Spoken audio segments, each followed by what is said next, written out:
2024 లేదా 25లో డిగ్రీ లేదా బీటెక్ చదివారా? సాఫ్ట్‌వేర్ జాబ్ కోసం ఎదురు చూస్తున్నారా? అయితే కోడ్ జ్ఞాన్ 100 డేస్ కోర్సులో చేరండి, జాబ్ సాధించండి. హలో నాగేశ్వర్ గారు. నమస్తే. నమస్తే అండి. సార్, కొంతమంది పెళ్లి బంధం తర్వాత రకరకాలుగా అంటే పర్సనల్ లైఫ్ అని చెప్పేసి వేరే వాళ్ళతో కూడా స్టార్ట్ చేస్తూ ఉంటారు. లివ్ ఇన్ రిలేషన్లో ఉంటూ ఉంటారు కొంతమంది. అది ఇటు భార్య సైడ్ అయినా సరే, భర్త సైడ్ అయినా సరే.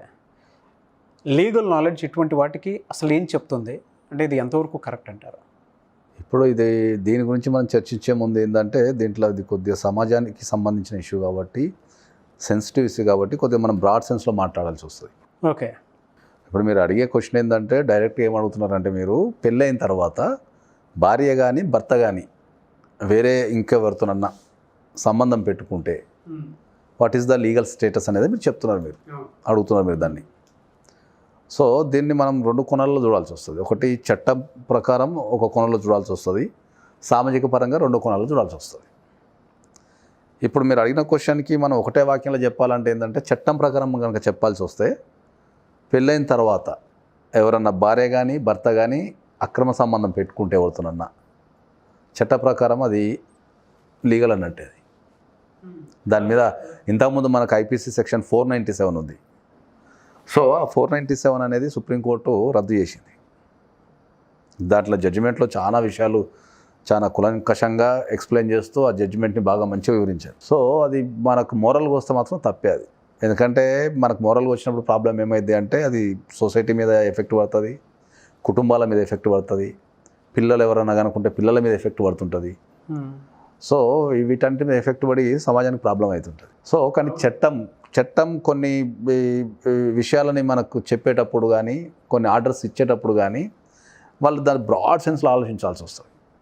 ఇట్లా ఇప్పుడు మనకు అయ్యప్ప స్వామికి మహిళలు వెళ్ళొద్దు అనే జడ్జిమెంట్ కూడా, వెళ్ళొద్దు అన్న దాని మీద వెళ్ళొచ్చు అని చెప్పేసి మనకు సుప్రీంకోర్టు జడ్జిమెంట్ ఇచ్చింది.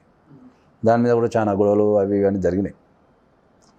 సో చట్టం ప్రకారం ఒక విషయాన్ని చూసే దృష్టి వేరు ఉంటుంది, ఒక మోరల్గా ఒక దృష్టి వేరు ఉంటుంది.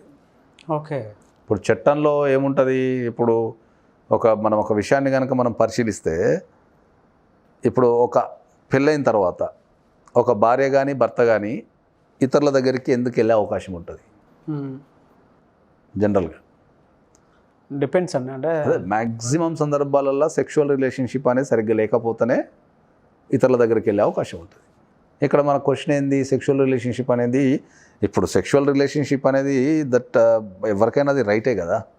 ఒక సర్టెన్ ఏజ్ దాటిన తర్వాత, ఒక భార్యాభర్తలకు పెళ్ళైన తర్వాత వాళ్ళని మనం సెక్సువల్గా కూడా సంతృప్తి పరచాల్సి వస్తుంది. అది one of the part of the duty. అది మనం డైవర్స్ గ్రౌండ్స్ తీసుకున్నప్పుడు మనకు ఈ సెక్సువల్గా సాటిస్ఫై లేకున్నా కూడా దాన్ని బేస్ చేసేసి కూడా మనం కేసులు వేసుకోవచ్చు. సో ఎప్పుడైతే ఈ సెక్సువల్గా కనుక అన్సాటిస్ఫైడ్ ఉంటారో వాళ్ళు ఆపోజిట్ పార్టీకి అట్రాక్ట్ అయ్యే అవకాశం ఉంటుంది. సో ఆ అట్రాక్ట్ అవుతారు కాబట్టి ఆ సుప్రీంకోర్టు జడ్జిమెంట్లు ఏంటంటే, ఎవరికైనా నీడ్స్ అనేటివి కంపల్సరీ ఉంటాయి. సో ఆ నీడ్స్ని ఫుల్ఫిల్ చేయాల్సిన బాధ్యత ఎవరికి ఉంటుంది?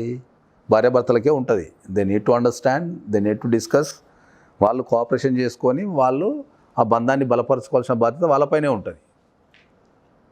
సో దానికి ఏం చేశారు సుప్రీంకోర్టు అంటే, 497 అనేది మనకు ఐపీసీ నుంచి రద్దు చేస్తూ మనకు సివిల్ రెమెడీస్ ఇచ్చారు. సివిల్ రెమెడీస్ అంటే ఏముంటుంది, మనకు నువ్వు ఒక అమ్మాయి పెళ్ళైన తర్వాత ఒక అబ్బాయితో వెళ్తుంది అనుకుందాం, అప్పుడు ఆయన దాన్ని బేస్ చేసుకొని డైవర్స్ వేసుకునే అవకాశం ఉంది. ఓకే. డైవర్స్ అబ్బాయి వెళ్తుంటే అమ్మాయి కూడా డైవర్స్ వేసుకునే అవకాశం ఉంది. ఆ గ్రౌండ్ మీద, దాని అడల్టరీ గ్రౌండ్ అంటాం మనం, అడల్టరీ గ్రౌండ్ మీద డైవర్స్ వేసుకునే అవకాశం ఉంది. Adultery ground. Okay. Adultery ground అనేది వన్ ఆఫ్ ద డైవర్స్కి ఒక గ్రౌండ్. అది మన డైవర్స్ గ్రౌండ్స్ చాలా ఉంటాయి, దాంట్లో అడల్టరీ అనేది ఒక గ్రౌండ్. అది సో అడల్టరీ గ్రౌండ్ మీద కంపల్సరీ మనకు కేసు వేసుకొని ఉండే అవకాశం ఉంది.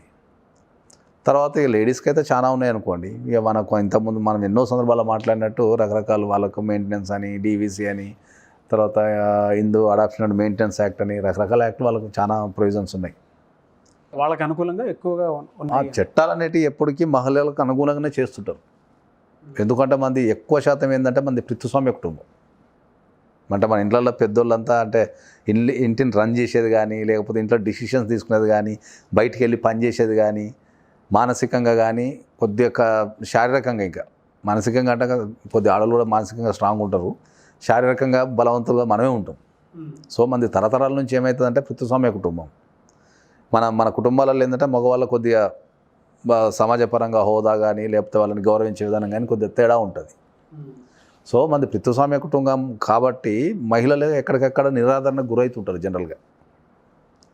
సో వాళ్ళు నిరాదరణకు గురవుతున్నారు కాబట్టి వాళ్ళ రైట్స్ కాపాడటానికే కోర్టులు ఎప్పుడు కూడా వాళ్ళకు అనుకూలంగా, వాళ్ళకి ఏ విధమైన వాళ్ళకున్న రైట్స్ ఏవి కూడా అవి ఎవరు కూడా దాన్ని డిస్ట్రాయ్ వాళ్ళకు రాకుండా చేయొద్దనే ఈ చట్టాలను చేస్తుంటారు. మనకు జనరల్గా ఏం చేస్తుంటారు అందరూ అడుగుతుంటారు నన్ను చాలామంది, సార్ భారతదేశంలో అన్ని మహిళలకే ఉన్నాయి సార్ చట్టాలన్నీ, మగవాళ్ళకు ఒక్క చట్టం కూడా లేదని సార్ అని అడుగుతుంటారు. సో ఇక్కడ ఇంతకుముందు మనం చెప్పుకున్నట్టు మనకి ఏ ప్రొవిజన్స్ లేవు. ఇప్పుడు ఒకవేళ మనం కనుక ఇప్పుడు భార్యాభర్తలు అనుకోండి, ఇప్పుడు మనకు స్టాకింగ్ ఉంది. జనరల్గా ఏ అమ్మాయిని కూడా మనం 5 సెకండ్లు 6 సెకండ్ల కంటే మించి చూడనీకి లేదు. ఎలా సార్? చూస్తే కేసు పెట్టచ్చు సార్. 354 స్టాకింగ్. ఒక కార్యాలయంలో కానీ లేకపోతే ఒక రోడ్డు మీద కానీ ఎక్కడ కూడా ఒక అమ్మాయిని తదేకంగా చూడనీకి లేదు. They have every right go and file a complaint. 5 to 6 seconds. Yes, more than 5 seconds కానీ చూడనీకి లేదు. ఏ సెక్షన్ అంతే మరి. 354D అన్నీ వస్తాయి దాంట్లో స్టాకింగ్. సీరియస్, అది కార్యాలయంలో ప్రతి దాంట్లో ఉంది. ఎక్కడ కూడా చూడనీకి లేదు అది. ఎక్కడ ఒక అమ్మాయిని, అదే అబ్బాయిని ఎన్నిసార్లు చూసుకోవచ్చు. ఇప్పుడు ఇంకెందుకు మీకు sexual harassment at women's, sexual harassment at work place అని ఒక చట్టం ఉంది. ఆ చట్టం ఏం చెప్తుంది?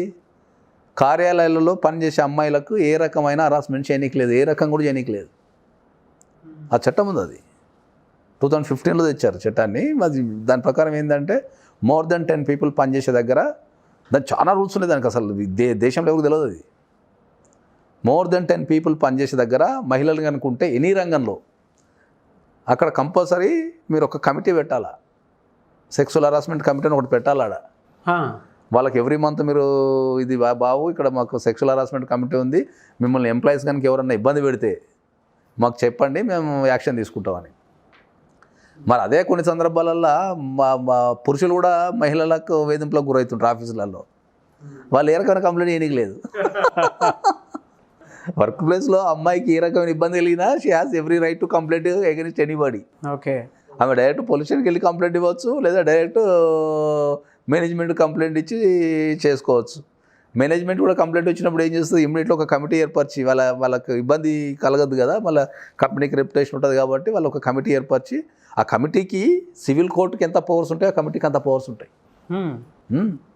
They can call for any witnesses, evidences, ఎవరైనా పిలిచే అధికారం ఉంటుంది. ఓకే, పిలిచి వాళ్ళు ఎంక్వైరీ చేసి ఆ కమిటీ ఒక రిపోర్ట్ ఇస్తుంది, ఇక్కడ నిజంగా సెక్సువల్ హరాస్మెంట్ జరిగిందా లేదా అని ఒక రిపోర్ట్ ఇస్తుంది. సో అట్లా వాళ్ళకి ప్రతి దగ్గర ప్రొటెక్షన్ ఉంది. ఎక్కడ కూడా మనం చాలామంది అడుగుతుంటే ఏంటంటే, సార్ మనకి ఏం లేవా అంటే, మాది పితృస్వామ్య కుటుంబం బాబు, ఎక్కడైనా వేధింపులు అనేవి ఎక్కువగా శాతం చూసుకుంటే, ఎంత పర్సంటేజ్ చూసుకుంటే ఎక్కడైనా కూడా వేధింపులు అనేవి ఆడవాళ్ళ మీదనే జరుగుతుంటాయి. కాబట్టి వాళ్ళని ప్రొటెక్షన్ చేస్తానికే చట్టాలు ఉంటాయి తప్ప మనం వేధింపులకు గురైనా దాని పర్సంటేజ్ చాలా తక్కువ comparison to women. Coming to subject sir, అంటే మన ఇందాక మాట్లాడుకున్నట్టు, సో ఎవరైనా సరే పెళ్లి చేసుకున్న తర్వాత అంటే మోరల్గా మనం మాట్లాడుకోవాలి అనుకుంటే అది తప్పు, అది 100% తప్పే. అది మోరల్గా మాట్లాడుతుంది 100% తప్పే. అది దాన్ని ఎంకరేజ్ కూడా చేయొద్దు ఎప్పుడు కూడా. ఓకే, వాళ్ళకి ఏమైనా ఇష్యూస్ ఉంటే వాళ్ళు కూర్చొని మాట్లాడుకోవాలి తప్ప అది చాలా తప్పది. చట్టం ఏంటంటే అది ఒక బ్రాడ్ సెన్స్లో ఉంటుంది కాబట్టి దాని ఆలోచన విధానము, దాని పద్ధతులు అంతా కొద్దిగా డిఫరెంట్ ఉంటాయి. అది కాబట్టి అది ఎప్పటికైనా తప్పే. చట్ట ప్రకారం తప్ప ఐపీసీలో సెక్షన్ తీసేసినా కూడా అది మొరల్లో చాలా తప్పది. It will effect the entire society. కాబట్టి అది ఒకవేళ మనం చట్టంలో లేదు కదా అని చెప్పేసి దాన్ని చేయకూడదని చెప్తాం మనం పర్సనల్గా. Thank you sir, thank you so much for the information. Thank you అండి. చూసారు కదండి వీడియో. ఈ వీడియోపై మీ అభిప్రాయాన్ని కామెంట్ బాక్స్లో పోస్ట్ చేయండి. మీరు కనుక ఏదైనా సమస్యతో ఇబ్బంది పడుతూ ఉంటే, అది లీగల్ నాలెడ్జ్ త్రూ మీరు ముందుకు వెళ్ళాలి అనుకుంటే స్క్రీన్ మీద కాంటాక్ట్ నెంబర్ కనిపిస్తుంది. లీగల్ అడ్వకేట్ సలహాలు సూచనలు కనుక మీకు కావాలి అనుకుంటే స్క్రీన్ మీద కనిపిస్తున్న కాంటాక్ట్ నెంబర్కి మీరు కాల్ చేయొచ్చు, డీటెయిల్స్ అనేది తెలుసుకోవచ్చు. లేదు మీ కింద కామెంట్ బాక్స్లో కూడా మీరు దేనికి సంబంధించిన ఏదైనా సరే అంటే ప్రాబ్లమ్స్ ఉంటే వాటి నుంచి ఏ విధంగా బయటపడాలి అకార్డింగ్ టు లీగల్ నాలెడ్జ్ మాత్రమే. కింద కామెంట్ బాక్స్లో వాటికి సంబంధించిన డీటెయిల్స్ పెడితే వాటి మేము వీడియో చేయడం జరుగుతుంది ఒక ఇన్ఫర్మేషన్ రూపంలో. లేదు ఆ విధంగా కాదు అని అంటే పర్సనల్ ఏదైనా ఒకవేళ మీరు షేర్ చేసుకొని దాన్ని వీడియో రూపంలో చేసుకోవాలి అనుకుంటే, లేదు కాంటాక్ట్ నెంబర్ తోటి కనెక్ట్ అవ్వట్లేదు, డైరెక్ట్గా నాగేశ్వర్ గారితో కనుక మీరు మాట్లాడాలి అనుకుంటే మిస్టర్ నాగ్ అఫీషియల్ అని నా ఇన్స్టాగ్రామ్ ఐడి ఉంది, దాన్ని ఫాలో అయినా సరే మీరు దాని త్రూ అయినా సరే రావచ్చు. సో కొంతమంది పెట్టే మెసేజెస్ రాకపోతే నేను ఏదో పోస్ట్ పెడతాను కదా, ఆ పోస్ట్ కింద కామెంట్ బాక్స్లో మీరు పోస్ట్ చేసినా సరే దాని త్రూ అయినా ఖచ్చితంగా మిమ్మల్ని అప్రోచ్ అవుతాను. ఈ వీడియోని లైక్ చేయండి, షేర్ మాత్రం తప్పకుండా చేయండి. ఇలాంటి మరిన్ని వీడియోస్ కోసం మా ఛానల్ ఫాలో అవ్వండి. Thank you.